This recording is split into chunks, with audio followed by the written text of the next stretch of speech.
He said it the way people say things they've been thinking for a long time. Casually, like it was obvious. Like he was just finally getting around to telling me. We were in the kitchen. I was making coffee. He was looking at his phone. "My brother thinks you've gotten too comfortable," he said. "Like, comfortable in a way that's not good for us. For me." I turned around, I looked at him. I waited. "He's not wrong," my husband added, still not looking up. "I think I could do better. I think I deserve someone who's more driven." Driving, I poured my coffee. I said nothing. I went to work. That was a Tuesday in March. I remember because I had a board call at 7 that morning and I was already 12 minutes late by the time I got in my car. I remember thinking, somewhere on IT-85, that the word he'd used, driven, was funny. Not funny like laughing. Funny like something you file away. I should back up. My name is Felicity. I'm 31 years old. I grew up in Decatur, Georgia, which is close enough to Atlanta that people from out of state just say Atlanta, and I've stopped correcting them. My mother worked nights at a hospital for most of my childhood. My father sold insurance until he didn't. We weren't poor, but we understood money the way people understand something they don't have enough of, carefully, quietly, always counting. I married my husband, Thomas, 6 years ago. We met at a friend's birthday party in Midtown. He was funny and warm, and he had this way of making everyone in a room feel like they were the most interesting person he'd ever met. I fell in love with that. I think a lot of people did. His friends, his brother, his co-workers. Everyone orbited Thomas like he was the sun. I didn't mind. I'm not a sun person. I'm more of a, I don't know, infrastructure. The thing that makes the lights work. What Thomas knew about my job, I worked in consulting. I wore blazers. I traveled sometimes. I got on calls at odd hours and I was occasionally stressed. What Thomas didn't know 3 years before that Tuesday in March, I'd quietly co-founded a healthcare analytics firm with my college roommate, a woman named Bridget, who had her PhD in biostatistics and zero patience for small talk. We had started it in her spare bedroom with a whiteboard and a $40,000 line of credit I'd put on a business card. By the time Thomas said I wasn't driven enough, that company had contracts with 4 regional hospital networks, a partnership with a data infrastructure company out of Nashville, and a valuation that would have made his jaw unhinged. I had never told him. Not because I was hiding it exactly. Not at first. In the beginning, I didn't tell him because I wasn't sure it would work. You don't announce a business before it breathes on its own. And then it started breathing, and I still didn't tell him, because by then I had started to notice something.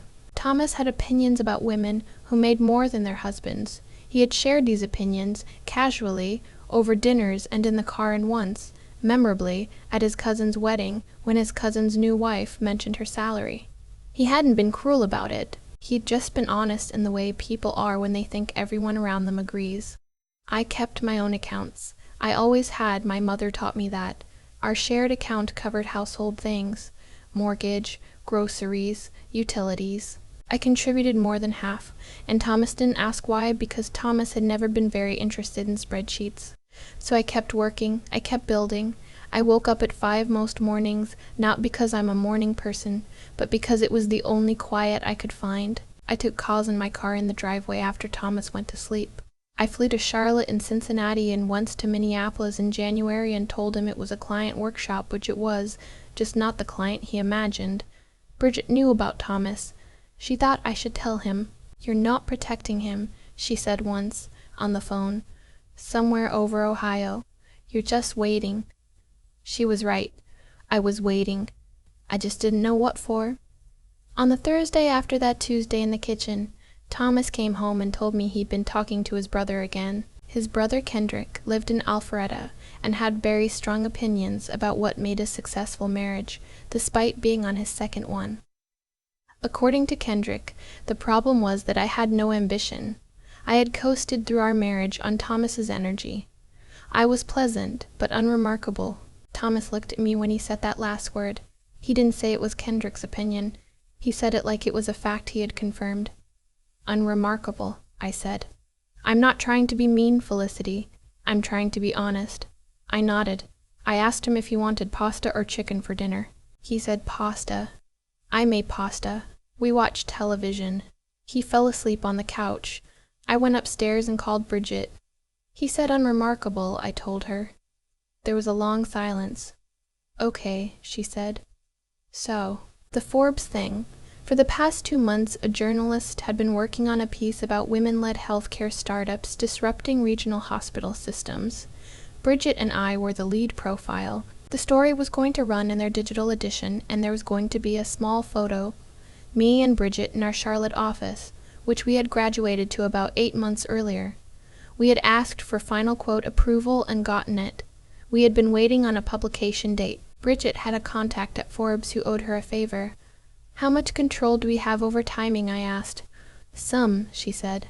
Thomas's 40th birthday was 6 weeks away. He had been planning it himself, a dinner at Bones, which is one of those Atlanta steakhouses where the booths are dark leather, and the bill comes on a little tray, and nobody looks at the total because that's the whole point. He'd reserved a private room. He'd invited his brother, his college roommates, 3 couples they'd been friends with for years, and 2 guys from his office. 14 people total. I had been on the invite list. What if, I said slowly, the piece ran that weekend? Bridget laughed. It wasn't a mean laugh. It was the laugh she made when something was elegant. I'll make a call, she said. I want to be careful here about something. I've told this story to a few people since it happened, and some of them hear it as a revenge story, and I understand why, but that's not exactly what it was.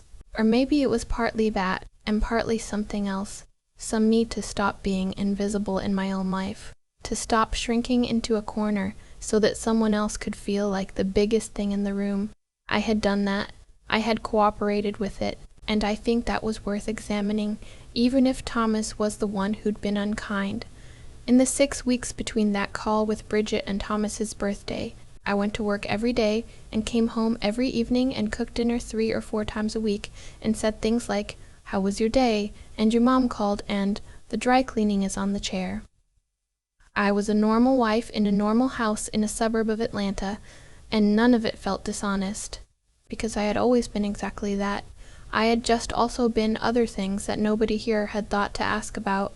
Kendrick texted me once during that time.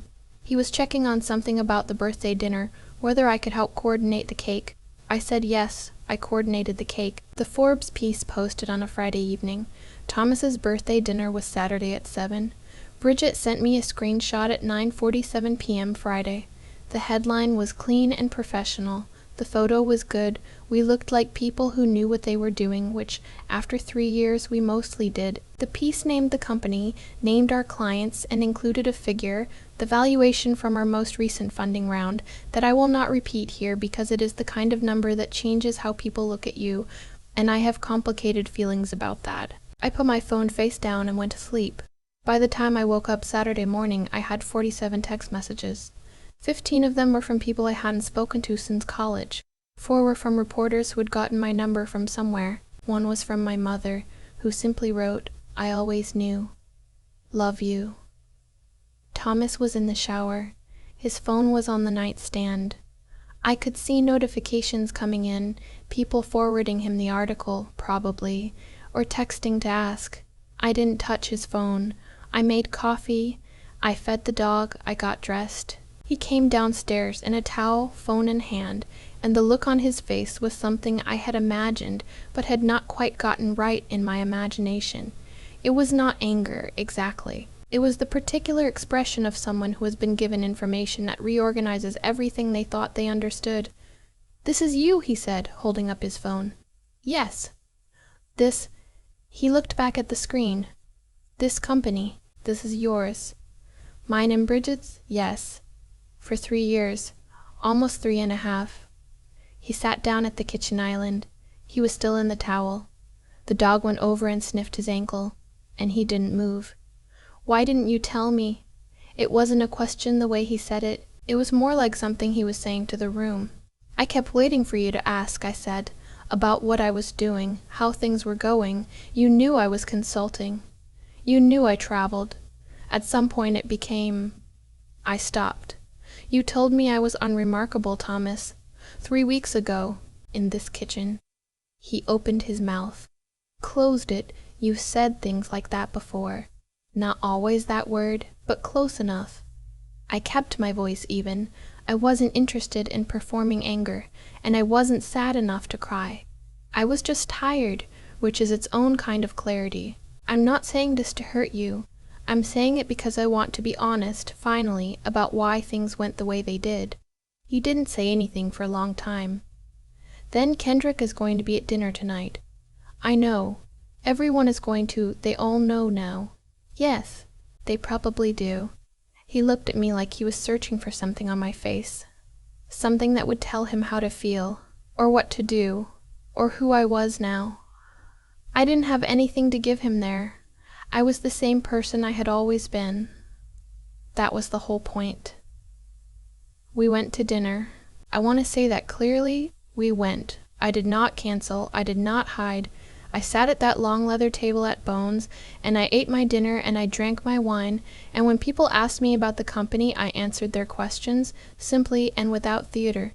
Kendrick arrived late. He walked in and he looked at me, and then he looked at Thomas, and then he looked at his phone, and then he looked at me again. "Felicity," he said finally. "Kendrick," I said, "you look well." He sat down and didn't say very much for the rest of the evening. Thomas's college roommate, a man named Barry, who I had always liked, leaned over partway through the main course and said, very quietly, "I did not see that coming." He was smiling. I smiled back. "Nobody did," I said. "He didn't know." "No." Barry was quiet for a moment. That must have been lonely. I hadn't expected that word from him, and I felt something shift slightly in my chest when he said it. "Yes," I said. "It was. Thomas and I talked for a long time that night when we got home. The real kind of talking, not the kind we'd been doing. Not do you want pasta or chicken, not your mom called. The kind where you say true things and they land, and you have to figure out what to do with them." He cried. "I didn't, but not because I didn't feel anything. I just think I had been doing my grieving quietly for longer than he had." He said he was sorry. I believed him. I also believed that sorry was not the same as changed, and that I had been arranging my life around someone else's comfort for long enough. We separated in June. It was not dramatic. We used a mediator. We divided things fairly. He kept the dog for 3 months, and I kept the dog for 3 months. And then we had a conversation about what was actually best for the dog, which led to the dog living with Thomas full-time. Because Thomas worked from home and the dog had anxiety. That felt like the most adult thing we did. I moved into an apartment in Inman Park. It's smaller than the house. The windows face east and the light in the morning is extraordinary.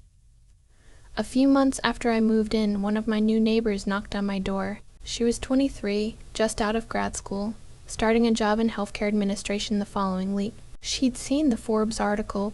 It had made some rounds in her program, apparently, and she'd looked me up, and she had no idea she was living in the same building until she saw my name on the mailbox. She wanted to ask me something. Could she have 20 minutes? I said yes. She came in and sat on my couch and looked at her hands and asked me very carefully whether she thought she should take the job she'd accepted, stable, decent salary, clear path forward, or the other offer she'd gotten, smaller company, riskier, but doing exactly the kind of work she had actually gone to grad school for. I sat with that for a moment.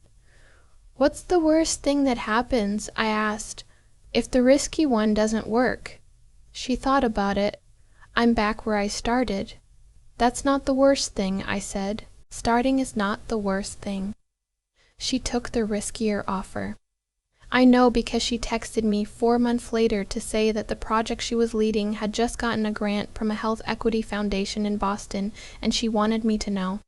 I wrote back, of course it did. You were always gonna be fine. I don't know if that's wisdom or just pattern recognition. Maybe they're the same thing. What I know is this. I spent 6 years making myself smaller than I was, and I told myself it was pragmatic, or patient, or kind, and maybe some of it was. But some of it was fear. Fear that if I took up the space I had actually earned, something would happen, something would shift, and the life I'd built would stop being mine. As it turned out, something did shift, and the life I'm living now is more mine than it has ever been. The coffee is better in Inman Park. The mornings are quiet. I am on calls by 6 most days because I am built that way, and I have stopped apologizing for it. My mother came to visit last fall. She stood at my kitchen window and looked out at the street below, and she said, "You did good, baby." She meant the apartment. She meant the company. She meant all of it. I think she also meant something harder to name, the part where you finally stop waiting for someone else to see you, and you just step into the light you've been standing next to all along. I think about the word unremarkable more than I probably should. Not because it hurt, though it did in the quiet way that things hurt when they confirm something you'd been trying not to believe. I think about it because of what I did after. I went to work. I made pasta. I fed the dog. I didn't argue, didn't cry, didn't make a speech, and for a long time I told myself that was patience. Now I'm not sure it was. I think it was something closer to integrity. The choice to keep doing the work regardless of whether anyone was watching or clapping or even aware, that's the part nobody talks about, the doing it anyway part. Bridget and I didn't build that company because someone believed in us. We built it in her spare bedroom with a whiteboard and a credit line, and the particular stubbornness of two women who had learned early that waiting for permission is just another way of saying no to yourself. That took something. Not talent exactly, but a kind of endurance that doesn't announce itself. You just keep showing up at 5 in the morning, you take the call in the driveway, you fly to Minneapolis in January, and you come home and you make dinner and you do it again. I thought a lot about why I didn't tell Thomas sooner. I told myself I was protecting him. I told myself it wasn't the right time. But if I'm being honest, I was also afraid that if he knew, something would shift, and the fragile thing we had built together would stop working. What I didn't understand then is that it had already stopped working. It stopped working long before the Forbes piece, long before the birthday dinner, long before the word unremarkable landed in my kitchen on a Tuesday morning. It stopped working the moment I started making myself smaller to fit inside someone else's idea of what I should be. That's the cause and the effect, laid out plainly.